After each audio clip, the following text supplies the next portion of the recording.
91.2 FM पर आप सुन रहे हैं रेडियो इप्सा। किसी ने क्या खूब कहा है, दे सलामी इस तिरंगे को जिससे तेरी शान है। सर ऊंचा रखना इसका जब तक दिल में जान है। हेलो, नमस्ते, आदाब। मैं यानी कि आरजे फलक आ चुकी हूँ आपके लिए रेडियो उत्सव पर। और आज जैसा कि आप सब जानते हैं गणतंत्र दिवस है, तो इस मौके पर मैं आप सभी को गणतंत्र दिवस की बहुत बहुत शुभकामनाएं देना चाहती हूँ। I wish you all a very happy Republic Day on the behalf of the whole team of radio Utsav. अब जैसे कि आज का दिन हमारे लिए बहुत अहम है। आज के दिन 1950 में हमारा संविधान लागू हुआ था। तो इस दिन को हम बहुत ही धूमधाम से मनाते हैं और ये हमारा नेशनल फेस्टिवल भी है। और इसलिए रेडियो अप्सा आपके लिए लेकर आए एक बहुत ही स्पेशल सा प्रोग्राम जिसका नाम है कवियों की चौपाल। तो यहाँ पर हमारे बीच आए हैं कुछ कवि जो सुनाएंगे आपको देशभक्ति की कविताएं। तो चलिए मैं आपको बता देती हूँ कि हमारे बीच कौन कौन मौजूद है। तो सबसे पहले तो यहाँ बैठे सभी कवियों को मैं बहुत बहुत यहाँ पर स्वागत करती हूँ। हमारे बीच हैं कवि अवनीश जी जो कि एक बहुत ही अच्छे कवि हैं और इसके साथ साथ वो ही हमारे प्रोग्राम का संचालन भी करेंगे। इसके अलावा हमारे बीच मौजूद है कवि रुद्र जो कि वीर रस की कविताएं लिखते हैं। साथ ही साथ हमारे बीच मौजूद है कवि राहुल जो कि बहुत अच्छी सी आज आपको कविताएं सुनाएंगे। इसके अलावा हमारे बीच मौजूद है कवि हरिओम। वो भी आपके लिए लेकर आए हैं आज कुछ बहुत ही खास सी कविताएं। साथ ही साथ यहाँ पर एक और कवियत्री मौजूद है जिनका नाम है अंशुक रंगीन। वो आपके लिए एक बहुत ही प्यारी सी कविता यहाँ पर प्रस्तुत करेंगी। तो अब ज्यादा टाइम ना लेते हुए मैं बुलाना चाहूंगी कवि अवनीश जी को कि वो आए और इस कार्यक्रम का संचालन करें।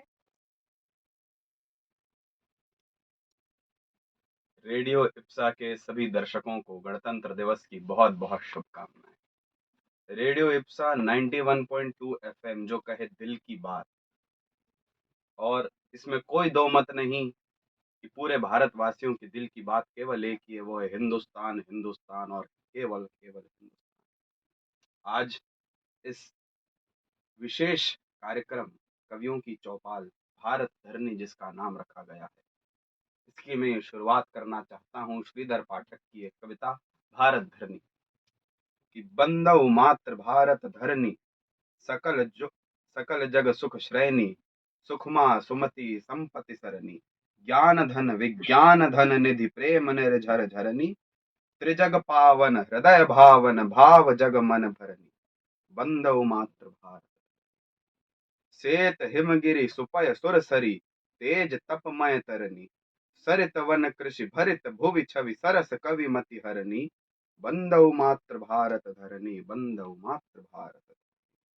न्यायमग निर्धार कारिणि, द्रोह दुर्मति धरनी, शुभ गलच्छिन सुकृत पच्छिन, धर्म रक्षण करनी, बंदौ मात्र भारत धरनी, बंदौ मात्र भारत।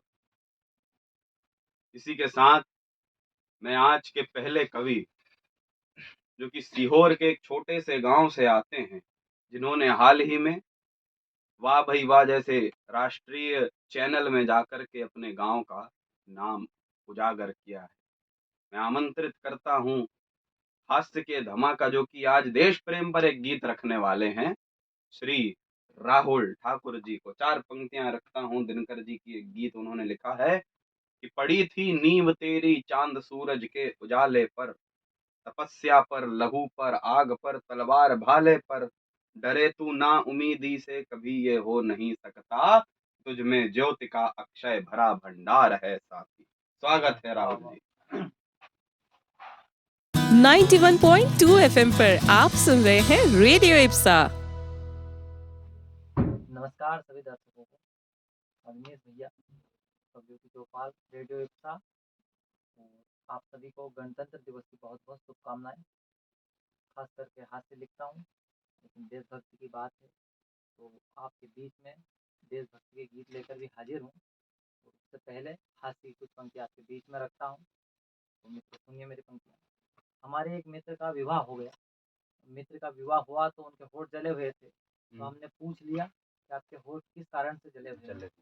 तो मित्र का जो जवाब था सुनिएगा चार पंक्तियों में, मधुर जी की तरन्नुम में लेना चाहूंगा।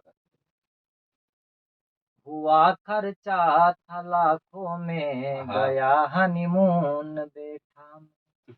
हुआ खर्चा था लाखों में, गया हनीमून बैठा में। दिखे दिन में मुझे तारे, ये दुनिया घूम बैठा मैं। दिखे दिन में मुझे तारे, ये दुनिया घूम बैठा मैं। वो गई बीवी जो पीहर तो, गई बीवी जो पीहर तो, खुशी से झूम बैठा मैं। किसी कारण किसी गाड़ी का इंजन चूम बैठा मैं। शुक्रिया। और खास करके बहुत बहुत शुक्रिया। खास करके मेरी जो पंक्तियाँ अभी हाईलाइट हुई है, 4 पंक्तियाँ हास्य के आपके बीच में समर्पित करना चाहता हूँ कि गोली को फुलझड़ी बताकर उसे दिखाने ले जाऊं, गोली को फुलझड़ी बताकर उसे दिखाने ले जाऊं, लंदन पेरिस स्विट्जरलैंड या किसी बहाने ले जाऊं, और सर पर उसके रहता अक्सर भूत घूमने फिरने का, अरे जी करता है बीवी को यूक्रेन घुमाने ले जाऊं। बहुत बहुत शुक्रिया, बहुत बहुत शुक्रिया। और देशभक्ति की बात हुई है, गणतंत्र दिवस की आपको बहुत बहुत शुभकामनाएं। 4 पंक्तियां रखना चाहता हूँ देशभक्ति की कि आरज़ू उसकी जंग की महीने से थी। एक सैनिक का पैगाम है, क्या कह रहा हो कि आरज़ू उसकी जंग की महीने से थी, जिंदगी बुज़दिलों सी न जीने से थी। अवनीश भैया, पहली बार ये पंक्तियां पढ़ रहा हूँ आपके बीच में, आपका साथ मिले इस पंक्ति पर कि आरज़ू उसकी जंग की महीने से थी, जिंदगी बुज़दिलों सी न जीने से थी। तेरे बेटे ने पीठ ना दिखाई वो माँ, तेरे बेटे ने पीठ ना दिखाई वो माँ, जब कफन को हटाया गोली सीने में थी। जब कफन को हटाया गोली सीने पे थी। और अगला मिसरा कि कुछ बड़ा साथियों के बगैर कर दिया।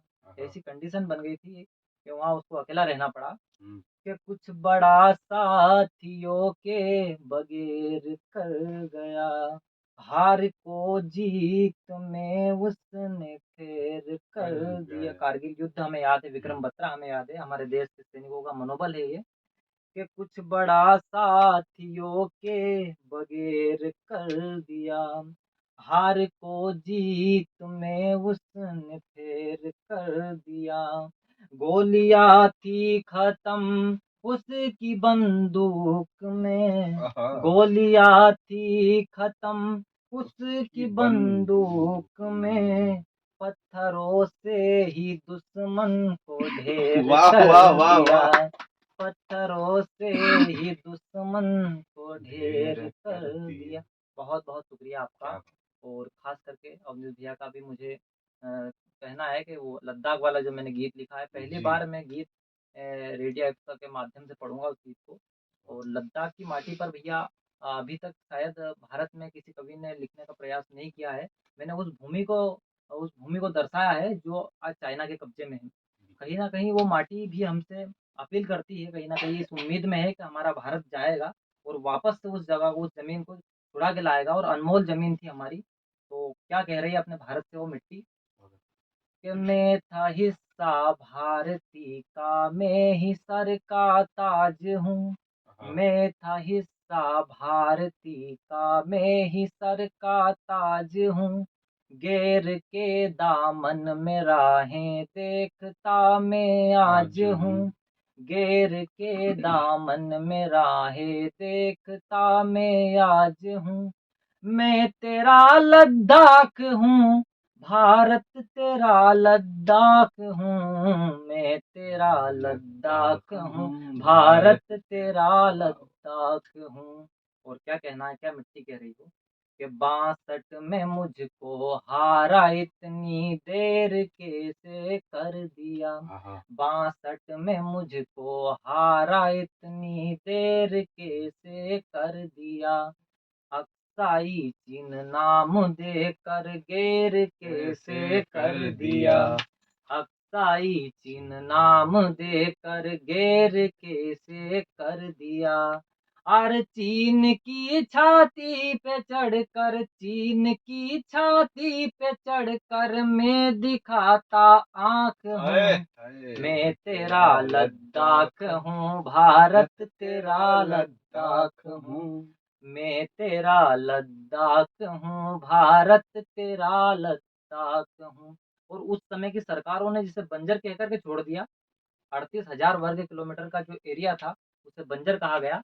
वो जमीन क्या कह रही है कि हूँ भले अरे जल नहीं, किंतु समंदर को भी ला सकता हूँ मैं। जल नहीं किंतु समंदर को भी ला सकता हूँ मैं। हूँ भले बंजर मगर खंजर उगा सकता हूँ मैं। हूँ भले बंजर मगर खंजर उगा सकता हूँ मैं। मुझसे तेरा सम्मान है, मुझसे तेरा सम्मान है। मैं तेरे सर की साख हूँ। मैं तेरा लद्दाख हूँ, भारत तेरा लद्दाख हूँ। मैं तेरा लद्दाख हूँ, भारत तेरा लद्दाख हूँ। और अंतिम है और सबसे मुझे प्रिय है, उस मिट्टी पर ना जाने कितने हमारे भारतीय फौजी शहीद हुए उसे लाने के लिए। तो उनके बारे में क्या कह रही है कि मेरी इस माटी पे कितने लाल कुर्बान हो गए। मेरी इस माटी पे कितने लाल कुर्बान हो गए। मुझको घर लाने के सपने देख करके सो गए। और ऐसे सोए कि कभी उठे ही नहीं। मुझको घर लाने के सपने देख करके सो गए। और घर पर आए की मुहर, हाँ घर पर आए की मुहर मुझ पर लगाओगे तुम। तो किस तरह कश्मीर को कश्मीर कह पाओगे तुम। तो किस तरह कश्मीर को कश्मीर कह पाओगे तुम। तो क्षण क्षण प्रतीक्षाओं में तेरी, क्षण क्षण प्रतीक्षाओं में तेरी हो रहा मैं खाक हूँ। मैं तेरा लद्दाख हूँ, भारत तेरा लद्दाख हूँ। मैं तेरा लद्दाख हूँ, भारत तेरा लद्दाख हूँ। इसी के साथ आपका बहुत बहुत शुक्रिया, बहुत बहुत आभार करता हूँ। धन्यवाद।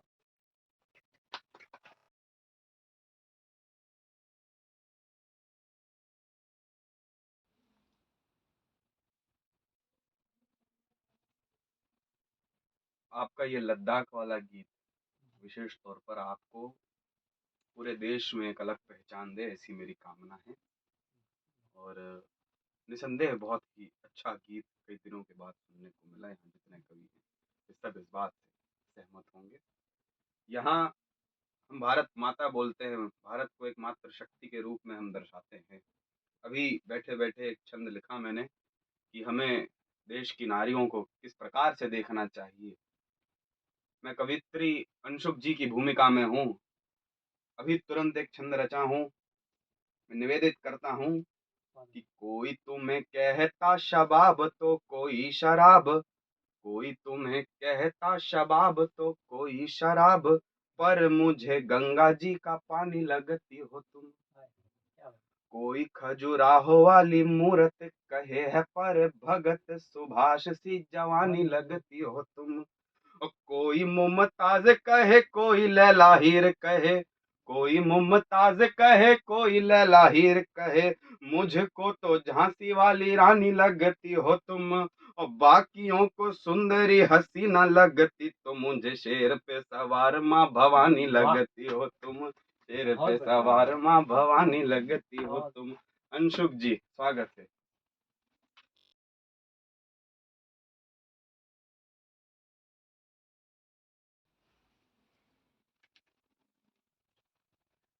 अपने आराध्य भगवान नारायण के चरणों में नमन करती हूँ। बागेश्वरी को प्रणाम करते हुए आप सभी को गणतंत्र दिवस की शुभकामनाएं प्रेषित करती हूँ। मैं अंशुक द्विवेदी रंगहीन अपने परिचय में कुछ पंक्तियां आपके सामने रखूंगी। स्वतंत्र सोच नारी की, जब जब भी परवश हुई, लक्ष्मी रूप धर आई थी, दुर्गा होने को विवश हुई, वाह वाह दुर्गा वाह। होने को बहुत विवश हुई। और जो परिस्थितियां दिखाई दे रही हैं सामने, पीढ़ी 35 टुकड़ों को प्रेम समझे हुए हैं, तो क्या बनना है, क्या होना है, एक निवेदन, एक प्रार्थना, एक इच्छा अपनी बहनों के लिए है। यहाँ से प्रेषित कर रही हूँ कि निसहाय फूल नहीं, नागफणी तीक्ष्ण शूल बनना। निसहाय फूल नहीं, नागफणी तीक्ष्ण शूल बनना। स्वर्णमयी पिघलकर स्वर्ण भस्म सी धूल बनना। और सबके होते अकेले ही लड़ना है संसार से तुम्हें। सबके होते अकेले ही लड़ना है संसार से तुम्हें। हरी हाथ का कमल नहीं, शक्ति का त्रिशूल बनना, शक्ति का वाह वाह त्रिशूल वाह। बनना। और इसी क्रम में आगे कविता कहूंगी, यह भी एक संदेश ही है, या मेरे मन की बात समझ लीजिए आप। आजकल मन की बात करने का दौर है, और बेटियां भी करें, बेटों का अधिकार नहीं है सिर्फ ये। अब तो आज एक परंपरा जो देखने में आ रही है कि हम मोमबत्तियां लेकर निकलते हैं, उसका समय नहीं है ये मोमबत्तियां लेकर निकलने का। हम अपने आप में सुधार करें। और ये बहनों से कह रही हूँ कि भाइयों से कहने का लाभ दिखाई नहीं दे रहा है। इसलिए कविता का शीर्षक है, पहले इसका शीर्षक अबला हुआ करता, किंतु अब मैंने उसका शीर्षक सबला कर दिया। आप पहुंचेंगे कि जब सबला अबला होती है, जब सबला अबला होती है, हर आंख सलीला होती है। जब आंसू बानी होते हैं, हर दर्द कहानी होते हैं। शौर्य का श्रृंगार लिए अंजन की जगह अंगार लिए, शौर्य का श्रृंगार लिए अंजन की जगह अंगार लिए। नव शूद्र प्रतीत हो ऐसे विचारों का विस्तार लिए। मेरा ये रूप सबल देखो, नेत्रों में प्रखर अनल देखो। मुझे अबला कहने वालों, अपना चरित्र दुर्बल देखो, अपना चरित्र दुर्बल देखो। यही वीरता साहस संबल, यही वीरता साहस संबल, अपमानों के घाव प्रबल। सरसिज सदा ऊपर खिलता, नीचे होता है दलदल। प्रेम हृदय में पाला है, हर विचार में ज्वाला है। लाख दबाओ कंठ मेरा, ये स्वर न रुकने वाला है, ये स्वर न रुकने वाला। क्या बात। और गणतंत्र दिवस के पावन पर्व पे भगवती भारती के चरणों में अपने शब्द सुमन रखूंगी। और वो मेरा वो भाई जो इस समय सियाचिन में खड़ा है, जो इस समय थार में खड़ा है, उसके लिए यहाँ से कहूंगी, एक बहन का प्रेम प्रेषित कर रही हूँ कि भारतीयों की बेचैन रातों को सुकून देता है। क्या बात है। भारतीयों की बेचैन रातों को सुकून देता है। नई पीढ़ी की रगों को जुनून देता है। जहां नेता का पसीना तक नहीं बहता, वहीं सैनिक है जो सरहद पे खून देता है। वाह वाह वाह वाह। और पीढ़ी के लिए एक बात कहूंगी कि नमन करो अपनी धरती को, भारत को भगवान कहो। नमन करो अपनी धरती को, भारत को भगवान कहो। विषधर के फन को कुचलो, धर्म का जयगान कहो। अपनी पावन परंपरा पे प्रश्न उठाना बंद करो। वीरों का सम्मान करो और जय जय हिंदुस्तान कहो। और जय जय हिंदुस्तान। और एक छोटी सी कविता, हमारी दृष्टि में हिंदुस्तान क्या है, ये आपके सामने रख रही हूँ कि सिंह की दहाड़ कहीं, सिंह की दहाड़, सिंह की दहाड़ कहीं, सिंहनी करी है अब, सिंहनी दहाड़, सिंह की दहाड़ कहीं, कोयल की कूह है हिंदुस्तान। और उस देवी के चरणों में नमन कर रही हूँ जिसके चरण कभी भारत भूमि पे पड़े नहीं, पर वो है भारत की बहू, और ऐसी बेटियों की आवश्यकता भारत। सिंह की दहाड़ कहीं, कोयल की कूह है हिंदुस्तान। सुभाष सा बेटा कहीं, एमिली सी बहू है हिंदुस्तान। और हम गैरों के टुकड़ों पे नहीं पलते, हम गैरों के टुकड़ों पे नहीं पलते। किसान का पसीना कहीं, सैनिक का लहू है हिंदुस्तान। सैनिक का लहू है हिंदुस्तान। और हमारी विविधता में एकता कि उत्तरायण की पतंग कहीं, उत्तरायण की पतंग कहीं, असम का बिहू है हिंदुस्तान। भगवती गंगा की धवल धारा के साथ माँ सिंधु है हिंदुस्तान। और सिर्फ कश्मीर को जन्नत कहने वाले सुन लें, अटक से कटक तक स्वर्ग सा हूबहू है हिंदुस्तान। स्वर्ग सा हूबहू है क्या हिंदुस्तान। बात है। बहुत बढ़िया। और हमको बांटने वाले कहाँ हमें बांटते हैं। हम्म ये परशुराम की भूमि कहीं, हम्म, कहीं राम सेतु है हिंदुस्तान। क्या बात है। बहुत ये अच्छा, परशुराम की भूमि कहीं, कहीं राम सेतु है हिंदुस्तान। ये कलाम का स्वप्न कहीं, कहीं सरोजिनी साहू है हिंदुस्तान। रसगंध शस्त्र या शास्त्र उठाएं, कारगिल में मनोज पांडे, 65 में चंद्रभान साहू है हिंदुस्तान। 65 में चंद्रभान साहू। क्या बात है, क्या सबको ला दिया, वाह। और आज आवश्यकता किस चीज की है। हम्म, हम भारत को 47 से यहाँ तक लाए हैं और सभी मिलकर लाए हैं, कोई एक पक्ष के लिए नहीं कहते। पर आज आवश्यकता है आप वहां पहुंचे। जब गहनतम छा जाता है, हम्म, जब गहनतम छा जाता है, दुर्भाग्य निकट आ जाता है, जब अंकुर रौंदे जाते हैं, जब टूट घरौंदे जाते हैं, जब मानवता घायल होती, जब बेड़ी हर पायल होती, क्या बात। तब नेत्रों में, तब नेत्रों में सामर्थ्य की चपला चमकानी होती है। अपना युद्ध लड़ने स्वयं वल्गाएं थामनी होती हैं, वल्गाएं थामनी। क्या बात। बहुत अच्छा। जब कुछ श्रगाल चिल्लाते हैं, हम्म, जब कुछ श्रगाल चिल्लाते हैं, छल से सींग दबाते हैं, जब शेन मूक हो जाते हैं, वायस ही राज चलाते हैं। हम्म, जब शेन मूक हो जाते हैं, वायस ही राज चलाते हैं। जब सदाचार सड़ता जाता, जब सदाचार सड़ता जाता, अनाचार घटता, अनाचार बढ़ता जाता, जब सदाचार सड़ता जाता, अनाचार बढ़ता जाता, तब एकमात्र उपाय सदैव गीता की वाणी होती है। अपना युद्ध लड़ने स्वयं वल्गाएं थामनी होती हैं, वल्गाएं थामनी। क्या बात है। और गणतंत्र दिवस की शुभकामनाएं अपनी इन अंतिम पंक्तियों के साथ आपको दूंगी कि लोकतंत्र की वल्गा साधिए, लोकतंत्र की वल्गा साधिए, संविधान के साधक बनिए। क्या बात। लोकतंत्र की वल्गा साधिए, संविधान के साधक बनिए। भाग्य विधान स्वयं कीजिए, भारत के आराधक बनिए। आहा, बनिए नेता अभिनेता भी, सर्जक शिक्षक श्रमिक बनो। बनिए नेता अभिनेता भी, सर्जक शिक्षक श्रमिक बनो। किंतु राष्ट्र की प्रगति में तृण भर भी न बाधक बनिए, तृण भर भी न बाधक बनिए। वाह वाह वाह, बहुत बहुत आभार आप सभी का, बहुत बहुत शानदार। बहुत अच्छा।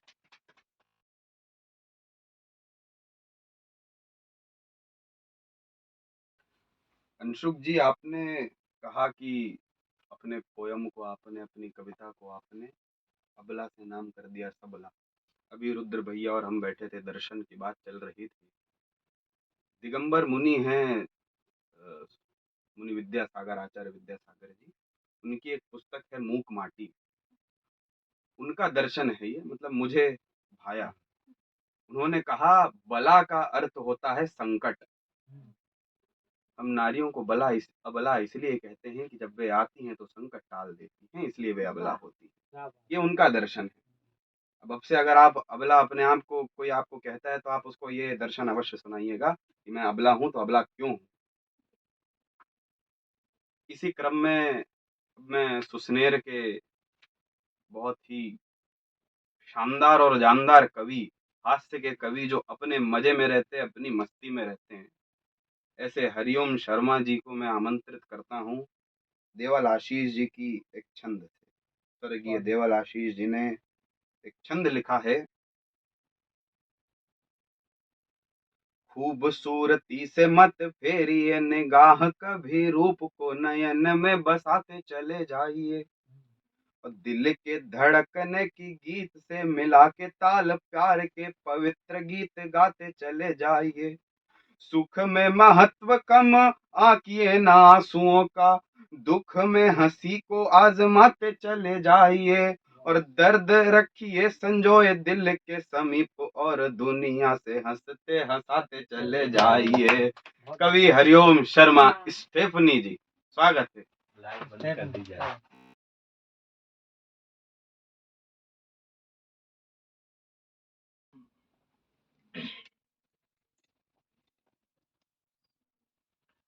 रेडियो अप्सा के सभी श्रोताओं को मेरा नमस्कार। जैसा कि अवनीश जी भाई साहब ने बोला है कि मैं स्टेफनी हूँ, कहीं पे भी लगा दो, तो कोच से पहले मैं हाथ से शुरुआत करता हूँ। अभी रास्ते में आते हुए एक छोटी सी कविता लिखी है। स्वागत बढ़ गया। उसने मोहब्बत से यूं दगाबाजी निभा ली। हाँ, मोहब्बत से दगाबाजी। उसने मोहब्बत से यूं दगाबाजी निभा ली, मैं जैसे ही उसके पास गया उसने छुपा ली। हाँ क्या? क्या? मूंगफली। अच्छा बहुत बढ़िया, बहुत बढ़िया। मूंगफली। मैं भी था राणा, हाँ, हाँ एक नंबर का शाना। हाँ। हाँ। कुछ युक्ति ऐसी निकाली हम्म कि जैसे ही उसकी नजरें हटी हम्म मैंने उसके हाथ से छुड़ा ली। क्या? क्या? मूंगफली। बहुत बढ़िया, बहुत बढ़िया। मूंगफली उंगलियों में घिर गई हाँ पर टपक से एक नीचे गिर गई। हाँ। स्वाद के लोभ में उसने भी एक नई चाल चला ली। क्या? इतनी बड़ी भुक्कड़ थी कि नीचे गिरी वो भी उठा के खा ली। क्या? बढ़िया बढ़िया। मूंगफली। ये बात है, क्या बात है। बढ़िया है, बढ़िया है। एक छोटी सी कविता है स्वागत है भाई साहब। कि जो मेरे जीवन के साथ घटित हुआ है। हम्म, कुछ चीजें रहती है जो अपने बस में नहीं होती, जैसे मूंगफली। जैसे मूंगफली। हाँ, भगवत गीता सही में है। 13वें अध्याय के 14वें श्लोक में भगवान श्री कृष्ण ने कहा है, हम्म, सीरियस में मत ले लेना, हाँ, पढ़ने चले हाँ। जाओ। पढ़ने चल। देखो जरा। 13वें अध्याय के 14वें श्लोक में भगवान श्री कृष्ण ने कहा कि हे वत्स, हम्म, यहाँ जो भी आता है हम्म, हो जाता है। वो मेरी मर्जी से, हाँ, और जो जाता है वो मेरी मर्जी वो से। मेरी मर्जी से जाता है। वाह वाह वाह वाह। तो मेरे बाल चले गए उसमें मेरा कोई दोष नहीं है, दोस्त नहीं। ये सब ऊपर वाले की मर्जी है। तो उसी बाल जाने की वजह से मेरे साथ जो घटित हुआ स्वागत है। वो आपके समक्ष रखता हूँ स्वागत। कि प्रेम नाकामी हमको बताने लगे, हम्म, कह के उजड़ा चमन सब सब चिढ़ाने चिढ़ाने लगे। लगे। वक्त की मार ने मारा है इस कदर, वक्त की मार ने मारा है इस कदर, कन्या आने से पहले बाल जाने लगे, कन्या आने से पहले बाल जाने लगे। तो अब हम क्या कर रहे हैं उसमें, हमारे क्या प्रयास है कि जन्म पत्री दिखा कर मनन कर रहे, जैसे तैसे विवाह का जतन कर रहे। और सुनिएगा हमारी पीड़ा, सुनिएगा कि इस जवानी में भी हम बुजुर्गों के संग, इस जवानी में भी हम बुजुर्गों के संग प्रेम की इस उम्र में भजन कर रहे, प्रेम की इस उम्र में भजन कर रहे। भैया समय तो ऐसा है कि पल्सर के पीछे कोई कन्या बैठी हो, लेकिन चल ऐसा रहा है कि दादा हम किसी बाबूजी की बीड़ी लाते फिर रहे हैं कि जा मेरा नाम ले देना। कि अब क्या हो रहा है हमारे साथ कि एक दिन की घटना सुनाते हैं कि मेरे जीवन की लुटिया डुबाने लगे। हर व्यक्ति के साथ होगा। जी हाँ। आपका कोई गली का प्रेम होगा, जैसे कोई सरकारी नौकरी वाला ले ले गया होगा। तो अब क्या होता है कि मेरे जीवन की लुटिया डुबाने लगे, उसके बच्चे मेरे घर पे आने लगे, मेरे गहरे जख्म पर नमक तब लगा, मेरे गहरे जख्म पर नमक तब लगा, वो मामा कह के मुझे जब बुलाने लगे, मामा कह के मुझे जब बुलाने लगे। और आखिरी 4 पंक्तियां हैं कि अब मैं क्या करूँगा। पिताजी भी कहते हैं कि कुछ तो कर। मैंने पिताजी से पूछी एक दिन कि पापा आपकी नजर में मेरा स्थान क्या है, कि वही जो जनता की नजर में राहुल बाबा का है। अब हम क्या करेंगे कि रूठे भेरू मना करके लाएंगे हम, फॉर्चूनर में बिठा करके लाएंगे हम। हमने माता जी से कहा कि 2 बीघा कम होनी और सुविधा सब होनी। साइड में पापा खड़े थे। उसके बाद की स्थिति तो आपको पता ही है क्या होगा। कि रूठे भेरू मना करके लाएंगे हम, फॉर्चूनर में बिठा करके लाएंगे हम। उसकी एक ही सहेली कुंवारी है अभी, उसी को लड़की को सबसे ज्यादा जलन उसकी सहेली से ही होती है। तो उसकी एक ही सहेली कुंवारी है अभी, उसको दुल्हन बना करके लाएंगे हम, उसको दुल्हन बना करके लाएंगे हम। अब थोड़ा सा ट्रैक चेंज करता हूँ, जिस चीज के लिए आया हूँ वो पढ़ता हूँ। मूंगफली से ओज की तरफ चलते हैं। सबसे पहले मैं मेरा परिचय देता हूँ कुछ पंक्तियों से स्वागत। कि सिर्फ किताबों में रहकर इतिहास नहीं बन सकता मैं, हाँ सिर्फ किताबों में रहकर इतिहास नहीं बन सकता मैं, हाथों की चंद लकीरों का भी दास नहीं बन सकता मैं, मेरी कलम नहीं झुक सकती लालच की जंजीरों से, विष पीना ही अच्छा होगा गद्दारी की खीरों से। है गद्दारी की कीरों से। मेरी कलम है ताकत, मेरी शब्द मेरे हथियार बने, आंखों में ज्वाला भड़की जज्बात मेरे तलवार बने, मुझको मेरा पूरा जीवन इसके नाम कर जाना है, इस धरती पे जिया हूँ अब तक और यही है वाह वाह वाह वाह। दीदी की कविता में एक नाम आया था, उस नाम को 4 पंक्तियां निवेदित करता हूँ स्वागत है। कि परतंत्रता के घोर तम में सूर्य का प्रकाश है, हाँ परतंत्रता के घोर तम में सूर्य का प्रकाश है, वो ही एक प्रेरणा है, वो ही विश्वास है, हाँ और थप्पड़ों के उत्तरों में गोलियां चलवा सके, हाँ थप्पड़ों के उत्तरों में गोलियां चलवा सके, वो केवल सुभाष है, वो केवल सुभाष है। वाह वाह वाह। बहुत बढ़िया, केवल सुभाष, क्या बात। सच में स्टेफनी हो यार। मित्रों, आज गणतंत्र दिवस है। आज हम गणतंत्र दिवस तभी मना पा रहे हैं कि इससे पहले अपन ने 15 अगस्त स्वतंत्रता दिवस मनाया। हाँ। तो स्वतंत्रता के उस यज्ञ में जितनी आहुतियां लगी, जितने बलिदान हुए, और जितना रक्त उस स्वतंत्रता को पाने में लगा, उतना ही रक्त उसको कायम रखने में लग रहा है। उदाहरण आपके सामने है कारगिल, पुलवामा, पठानकोट। तो जब पुलवामा हमला हुआ तब मैंने कुछ पंक्तियां लिखी थी कि लहू की नदियां बहाने का, खूनी फाग मनाने का, लहू की नदियां बहाने का, खूनी फाग मनाने का, रक्त से प्यास बुझाने का, बदला लेकर आने का, हकदार बना दो नेताजी, अगर 56 इंची छाती है तो इस बार दिखा दो नेताजी। वाह। अगर 56 इंची छाती है तो इस बार दिखा दो नेताजी। अब शायद मेरी लाइनें उनने दिल पे ले ली, अच्छा। वो परिणाम आपके समक्ष है कि क्या हुआ कि जज्बातों में भूचाल लिया, आंखों का डोरा लाल किया, रूप बड़ा विकराल किया, हाथों में अपने काल लिया, दुश्मन की धरती पे उसको सबक बड़ा सिखला आए, कितना गरम है खून देश का उस दुश्मन को दिखला आए। और 2 पंक्तियां बोलता हूँ कि 13 दिन बस हुए थे, बस 13 दिन बस हुए अभी, वक्त न लगा महीने का, और दुनिया ने भी देख लिया दम 56 इंची सीने का। वाह। आगे की लाइन है, थोड़ा सा आक्रोश है, थोड़ी सी पीड़ा है। एक सैनिक के घर की दशा क्या होती है, और अगले ही साल जैसे पुलवामा हमला, उसके अगले ही साल मतलब 4 दिन लोग स्टेटस लगाते हैं, उसके बाद भूल जाते हैं। इसमें मेरा थोड़ा आक्रोश है कि कुछ वक्त जोश में रह करके तुम फिर मस्ती में झूल गए, कुछ वक्त जोश में रह करके तुम फिर मस्ती में झूल गए, तुम्हें प्रेम दिवस तो याद रहा, वीरों की शहादत भूल गए।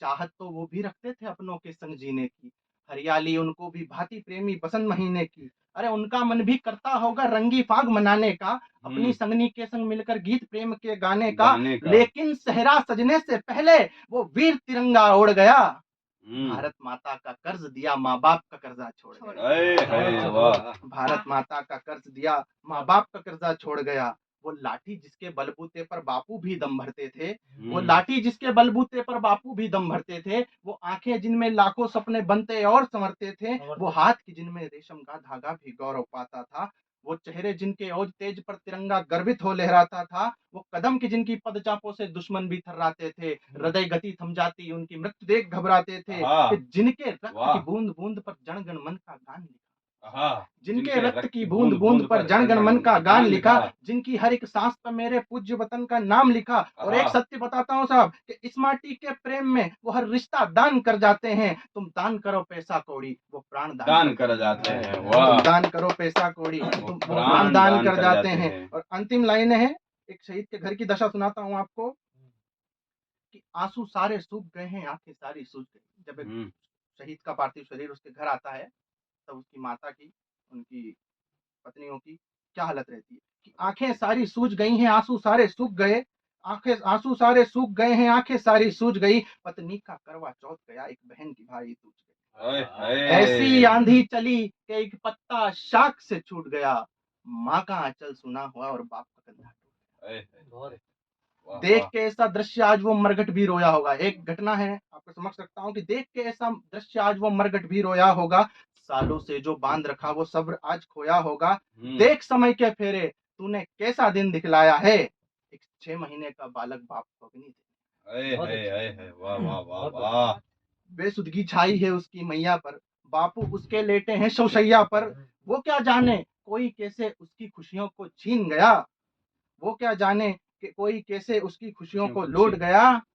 पिता शब्द कहने से पहले पिता का दामन छूट अये है, वाह वाह पिता वाह। शब्द कहने से पहले पिता का पिता का दामन दामन छूट छूट गया। गया। अब मेरी सेना से मेरे नेताओं से या मेरी सेना से मेरा निवेदन है कि आग जला लो छाती में आंखों का डोरा लाल करो।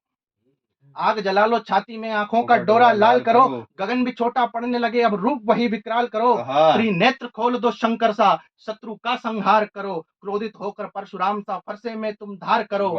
समय आ गया कर्म का अब अर्जुन सा न विचार करो। बाण चढ़ा प्रभु श्री राम सा युद्ध की तुम ललकार भरो। और उम्मीद बड़ी है तुमसे शत्रु के शीश की चाहत रखते हैं। और श्री कृष्ण के 2 रूप हुए। जब उन्होंने 10 उंगलियों में बांसुरी थामी तो उन्हें श्याम कहा गया, गोपाल कहा गया। और जब उन्होंने 1 उंगली में सुदर्शन थामा तो क्या कहा गया मैं बताता हूँ। उम्मीद बड़ी है तुमसे शत्रु के शीश की चाहत रखते हैं। अब बांसुरी वाले श्याम नहीं चक्रधारी द्वारकाधीश की चाहत। वाह वाह तो वाह। ललकार करो प्रतिकार करो तुम दाव लगा दो जान को। प्रभु हनुमान ने लंका फूकी तुम फूंक दो हर शैतान को। वाह वाह वाह वाह, क्या बात है। जवाब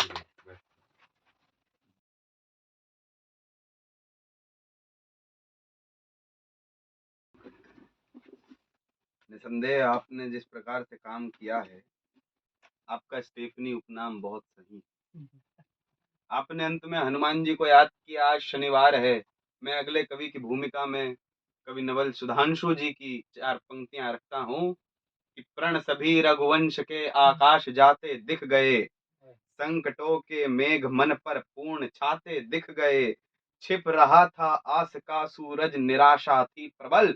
छिप रहा था आस का सूरज निराशा थी प्रबल। प्राण औषधि ले तभी हनुमान आते दिख गए। जोरदार तालियों से स्वागत करिए कवि रुद्र प्रताप रुद्र। सफेद बाघों की धरती से एक सफेद बाघ चल के आया है। रुद्र प्रताप रुद्र उसका नाम कहलाया है। स्वागत है रुद्र भैया।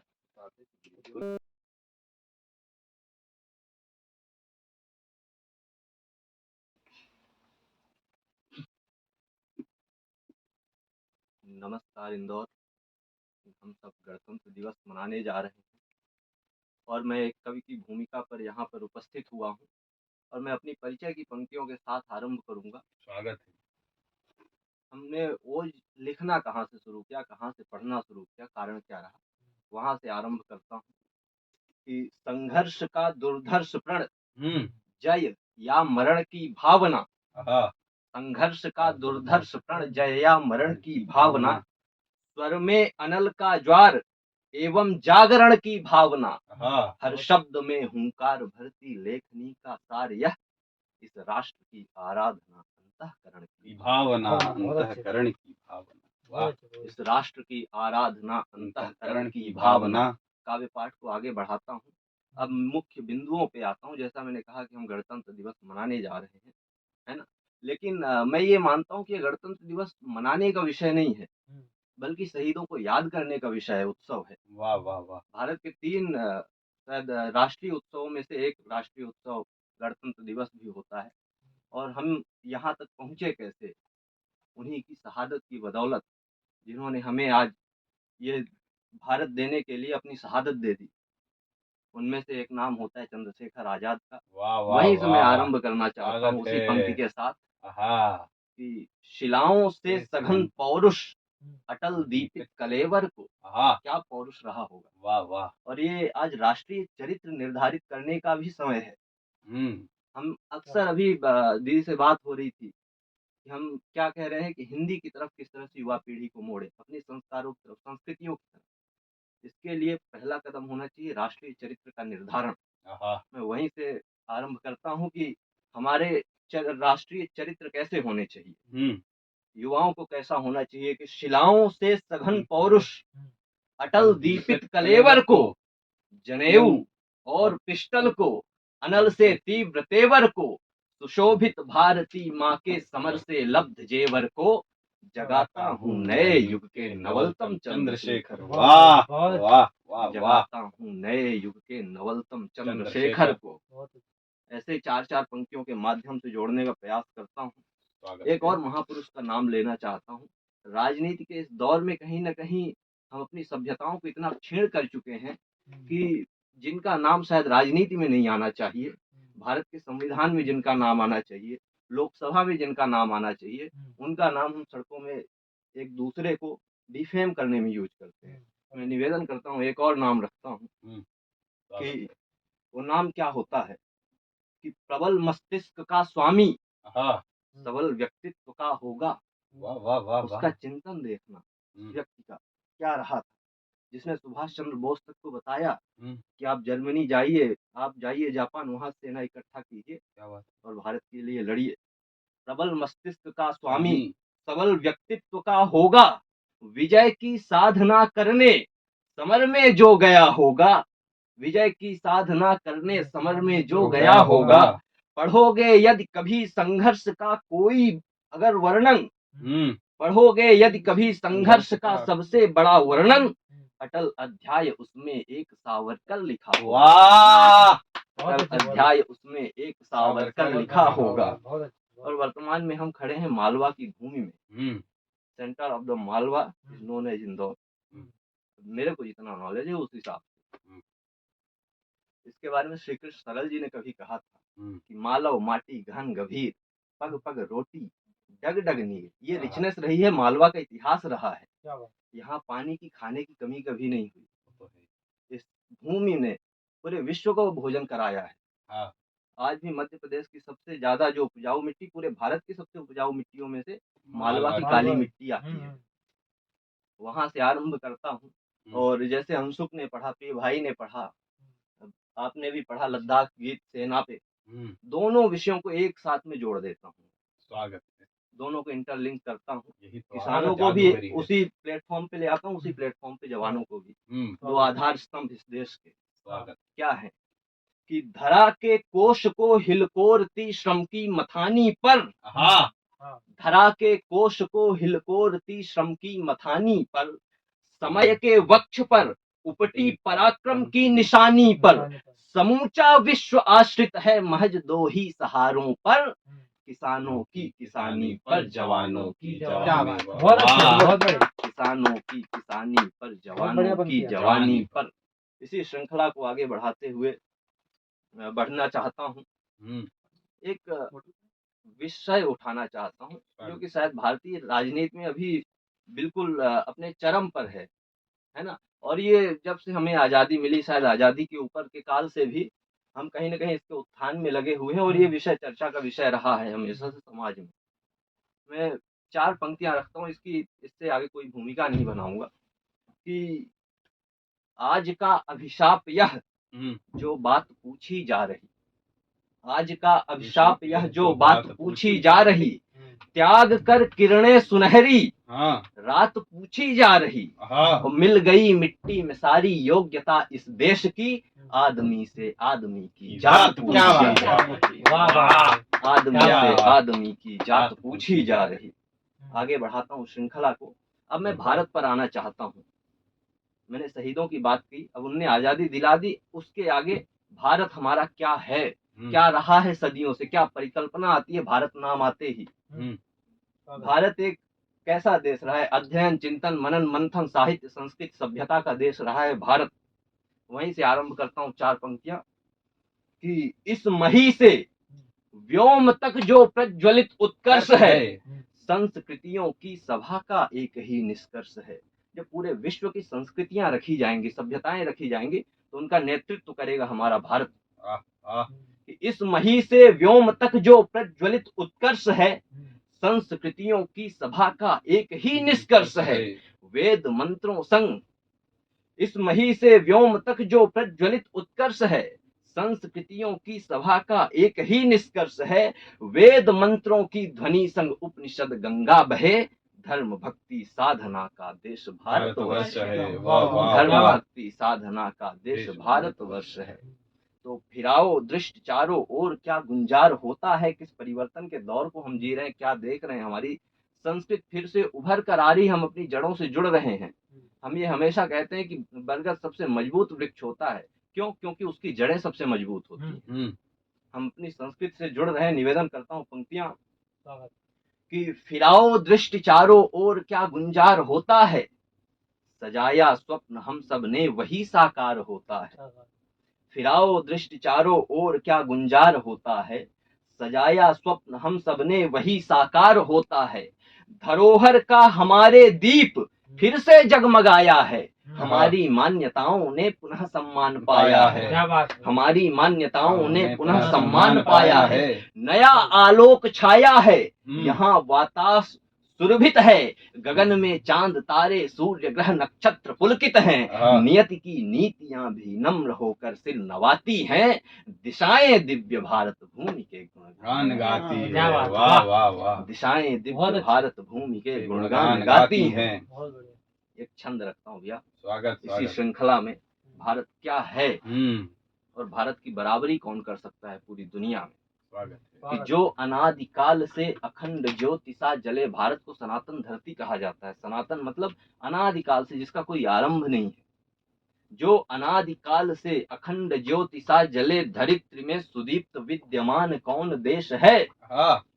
जो अनादिकाल से अखंड ज्योति सा जले, धरित्री में सुदीप्त विद्यमान कौन देश है। भूत वर्तमान व भविष्य भी झुके जहां, भूत वर्तमान व भविष्य भी झुके जहां, अतुल्य शौर्य साधना प्रधान कौन देश है। और रीति का निधान संविधान नीति का, तथा ये पूछता हूँ ज्ञान का विहान कौन देश है। और विश्व में बराबरी करे किसी प्रकार, जो कहो महान हिंद के समान कौन देश है। वाह वाह वाह वाह वाह। कहो महान हिंद के समान कौन देश है। बहुत बढ़िया, क्या बात है। कहो महान हिंद के समान कौन देश। संस्कृति और सभ्यता की बात की तो भारत ने क्या दिया। भारत ने दुनिया को योग दिया, प्रणाम दिया, शून्य दिया।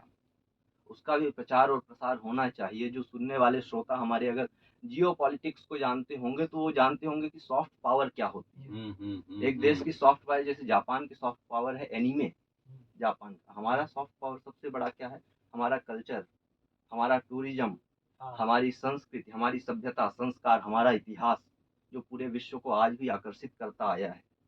भारत के बारे में ऐसा कुछ तो रहा है जो कि आज से 10,000 साल पीछे जाएं और 10,000 साल आगे भी अगर आज जाएं, तब भी भारत के प्रति विदेशियों का आकर्षण उसी तरह रहेगा जैसा रहा है अभी तक। क्या रहा है भारत के पास, कुछ तो ऐसा रहा है। और मैं भारत, संपूर्ण भारत के आराध्य देव का नाम भी उसके साथ जोड़ना चाहता हूँ। स्वागत कि सांझ के समान श्याम वर्ण का स्वरूप, और चक्षुओं में भोर का ललाम देख लीजिए। क्या देखिए, सांझ के समान श्याम वर्ण का स्वरूप, और चक्षुओं में भोर का ललाम देख लीजिए। आइए अवध स्नान सरयू में कीजिए, वह विश्व की पवित्रता का धाम देख लीजिए। विश्व की पवित्रता का धाम देख लीजिए। थोड़ा सा एडिट हो जाएगा ना यहाँ से, मुझे थोड़ा सा ध्यान नहीं आ रही है पंक्तियाँ, मैं देख कर ही पढ़ देता हूँ। कोई दिक्कत नहीं, अब देख के पढ़ो, बिना देखे पढ़ो, पढ़ते रहो मत पढ़ो, अच्छे लगते हाँ, कि सांझ के समान श्याम वर्ण का स्वरूप, और सांझ के समान श्याम वर्ण का स्वरूप, और चक्षुओं में भोर। जहाँ से छोड़ा था वहीं से वापस बोलना पड़ेगा। ये हाँ वहाँ से नहीं, चंद में जहाँ से छोड़े थे जहाँ से छोड़े थे ना, जहाँ से एडिट कर लेना था। तो आर्यवंश, मैं आपको बोल दूंगा फिर आपको तो बैठ जा। एक मिनट, एक सेकंड, मैम का वो दिखाता हूँ। हाँ मैं देख लूँगी, फ्रेम में आएगा मैम। आप थोड़ा पीछे होकर बैठ जाओ। हाँ। स्टार्ट।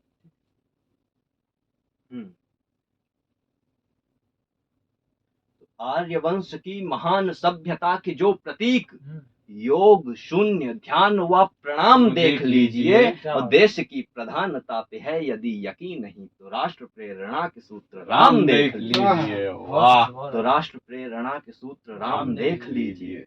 और अब मैं पंक्तियों को अंतिम दशा दिखाना चाहता हूँ, अपने काव्य पाठ को इन्हीं कुछ पंक्तियों के साथ विराम दूंगा। एक कविता के साथ, छोटी सी कविता है जो विषय से मैंने जोड़ा अभी तक, उसी विषय से कंटिन्यू करता हूँ। हमारी संस्कृत, हमारी सभ्यताएं, हमें जितना ऊपर जाना है, हमें जड़ों से उतना जुड़ना पड़ेगा। मैं वहीं से आरंभ करता हूँ। हालांकि हमें परिवर्तन के साथ जुड़ना भी है, जो समय की मांग है उसे भी स्वीकार करना है, लेकिन कभी उसके चक्कर में हमारी संस्कृत, हमारी सभ्यताएं क्षीण ना हो, है ना। हम इंग्लिश सीखें लेकिन हिंदी भी सीखें। वहीं से आरंभ करता हूँ कि हर दिवस हर क्षण बदलता अब समय का भेष है, शांत मत बैठो करो कुछ कह रहा परिवेश है। हर दिवस हर क्षण बदलता अब समय का भेष है, शांत मत बैठो करो कुछ कह रहा परिवेश है। नीति का पहला नियम बदलाव ही जग में अटल, भूमि को मरुभूमि करता काल का कौतुक प्रबल। इसलिए गति से मिलाकर गति सुनो बढ़ते चलो, ढाल आए तो ढलो पर्वत मिले चढ़ते चलो। जो समय की मांग हो स्वीकार उसको तो करो, किंतु इतनी शर्त है बस संस्कृति का क्षय न हो। किंतु इतनी शर्त है बस संस्कृति का क्षय न हो। है जरूरी आज की भी पुस्तकें निश्चित पढ़ो, हम आज का भी एजुकेशन लें। है जरूरी आज की भी पुस्तकें निश्चित पढ़ो, वेद एवं उपनिषद का ज्ञान भी अर्जित करो। अंध आंखों से न देखो आधुनिक विज्ञान को, अंध आंखों से न देखो आधुनिक विज्ञान को, शास्त्र सम्मत तर्क को भी साथ में स्थान दो। और पश्चिमी परिधान पहनो, हमें वेस्टर्न ड्रेस से कोई समस्या नहीं होनी चाहिए। हम जो है तो वो सोसाइटी है जो समय के साथ आगे बढ़ना सीखें, किसी के साथ कोई समस्या नहीं। पश्चिमी परिधान पहनो यदि तुम्हें लगते सही, संग जनेऊ धारणा भी पर कभी भूलो नहीं। और न्यू ईयर पर हर्ष से शुभकामनाएं तो सभी अभी हमने मनाया, हमने आपस में एक दूसरे को विश किया हैप्पी न्यू ईयर, लेकिन उसके साथ एक चीज और ऐड करनी चाहिए कि न्यू ईयर पर हर्ष से शुभकामनाएं दो सभी, किंतु विक्रम वर्ष का पंचांग भी देखो कभी।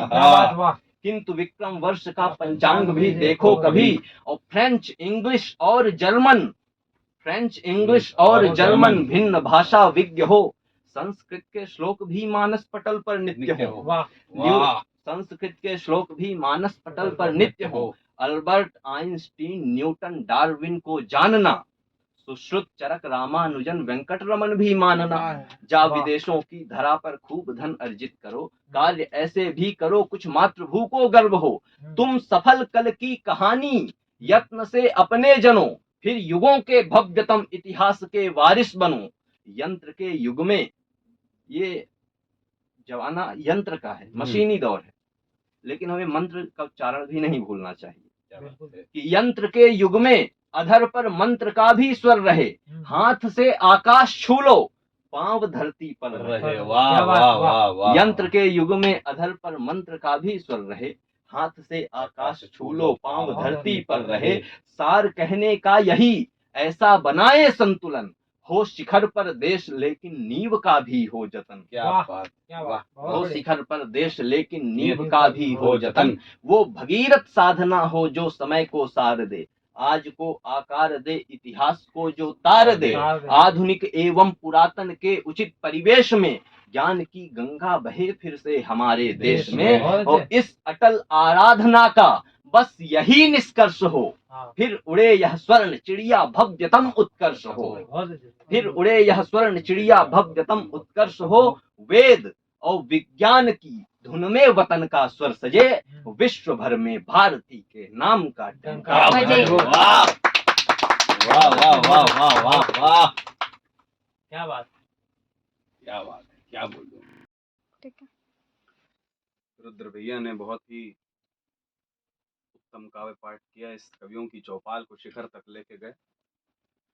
मैं चंद पंक्तियों से इस कार्यक्रम का समापन करना चाहता हूँ।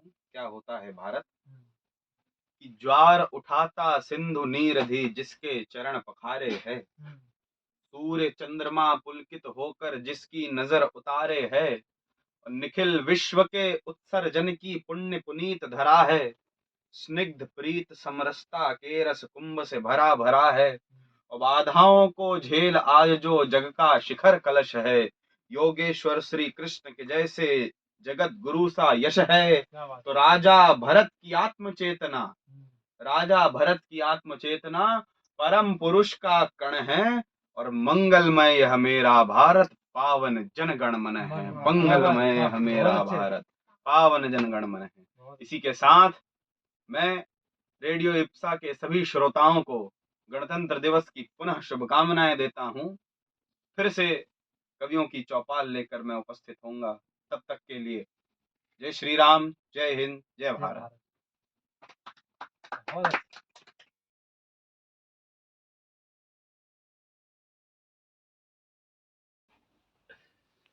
तो यहाँ पर बहुत ही अच्छे से हर एक कवि ने अपनी अपनी कविताएं प्रस्तुत करी, और यकीनन सभी की जो कविताएं थी एक से एक थी, हम सबको इसमें देशभक्ति की भावना से और ज्यादा सराबोर कर दिया। तो आशा करती हूँ कि हमारे श्रोताओं को भी ये कार्यक्रम बहुत पसंद आया होगा। और जैसे कि आज गणतंत्र दिवस है, तो मैं ये कहना चाहूंगी कि गणतंत्र दिवस कोई एक दिन नहीं है। हर दिन हमें अपनी इस भावना को रखना चाहिए, हमारे मन में देशभक्ति की भावना होना चाहिए, और देश से जो प्यार है वो तो हमेशा ही रहेगा, उसके लिए कोई दिन की ज़रूरत नहीं। तो इसी से मैं ये प्रोग्राम को भी ख़त्म करती हूँ, और यहाँ पर जो भी कवि आए उनका भी तहे दिल से आभार व्यक्त करती हूँ कि उन्होंने इतना समय निकाला और हमारे श्रोताओं के लिए इतनी अच्छी-अच्छी कविताएँ वो लेकर आए। तो आप सबका बहुत-बहुत शुक्रिया, और एक बार फिर से मैं आपके लिए ये कार्यक्रम लेकर आऊँगी जिसका नाम है कवियों की चौपाल। तो आप बिल्कुल बने रहिए इसी शो पर, और एक बार फिर से आप सभी को गणतंत्र दिवस की बहुत-बहुत शुभकामनाएँ। सुनते रहिए 91.2 एफएम रेडियो अप्सा, जगह है दिल की बात। 91.2 FM पर आप सुन रहे हैं रेडियो इप्सा।